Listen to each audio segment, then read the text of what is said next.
Hi, I'm Jennifer Cole, and this is my racial and socioeconomic autobiography, my example.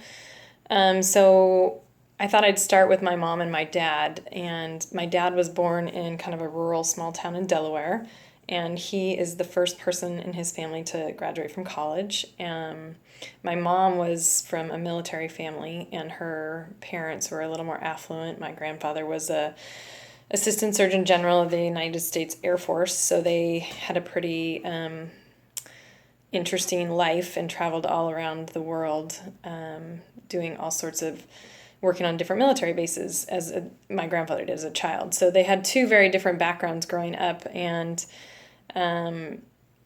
my dad and mom met in Puerto Rico when they were both working as teachers on a military base, and they decided they wanted to travel the world and teach more. And so they chose Barrow, Alaska to come and teach. And that's where my brother and I were both born in a small, it's the largest Eskimo village in the world, but still a very small village, a couple thousand people now. And they loved living up there. It was the northernmost point in North America. They loved the novelty of it. They loved teaching in the community. They loved building the community of people that they taught with. And they really learned a lot, I could tell, about themselves when they were there, because they taught with a wide variety of people, from different races, different backgrounds, different beliefs. And when they had my brother and I, we moved to the big city of Anchorage, and we were a very, very middle class family. My dad stopped. My parents were both teachers, and my dad was an area principal up in Barrow. And when they came to Anchorage, they both got out of education, and my dad went to work for the FAA. And my mom was a stay-at-home mom for a long time, and then became the school secretary. And the one thing that they both kind of imparted on my brother and I a lot, not really talking about it per se, but just watching them with their actions, was they were very interested in being advocates for people and fairness, and really listening to information about people and listening to people's stories, inviting people over. We had all sorts of different people coming to our house often for dinner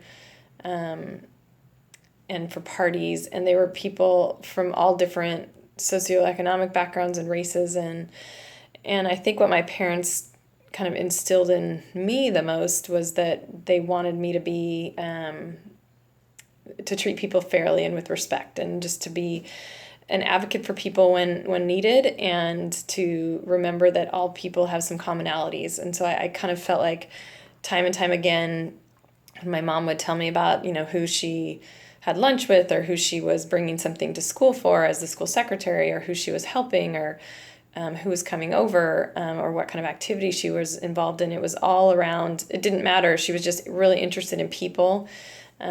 She was interested in learning. She was interested in understanding how people were different. She was interested in traveling. She was just, they both were, but I'd say my mom was like even more of an influence for us on that.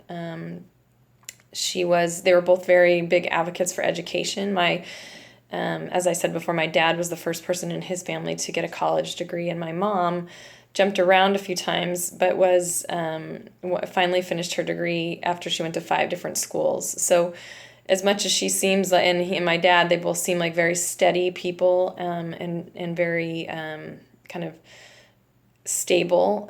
They both they had all these adventures in their lives before they kind of settled in Alaska. And I think the reason they stayed in Alaska away from all of our family, no relatives lived in Alaska with us growing up, which is a very different way of growing up, is I think they felt a sense of freedom with the life that they had created there. And they felt a sense of liberation, and they felt like they could be the people they really were meant to be in an environment that was safe, and an environment that was very welcoming to all people that came to Alaska. It's a very interesting place to grow up, because I feel like we had kind of a sprinkling of every race there and every religion there, but that wasn't really what brought people together there. What brought people together there was work or the love for the outdoors or the love for an adventure. And so you'd get like some really amazing people that would come up there and stay, and those people became your family. So I had a different experience of what family was growing up, and I think that also really influenced who I am today. And then when I left Alaska, I lived in San Francisco and Portland and in Amsterdam, and that's when I feel like I really got exposure to, we were always traveling as a family, but I really got exposure to people of different races, different cultures, LGBT community, just all the different communities that were in these bigger metropolises than from where I had grown up. And I think my parents really did a good job preparing me to like just listen and learn and be curious about people and find commonalities with people. So I feel like even though I came from a very, very middle class family, very middle class, like,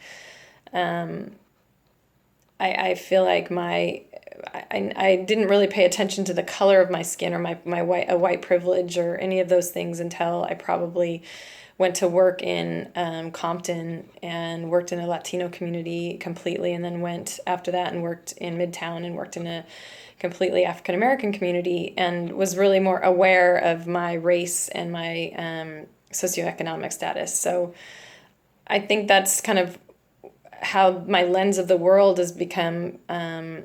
I feel like my lens is really through a lens of finding commonalities with people and less through a color of skin or socioeconomic lens. But I can see how it has really influenced who I am today. And that is where I'm going to end. Thank you for listening.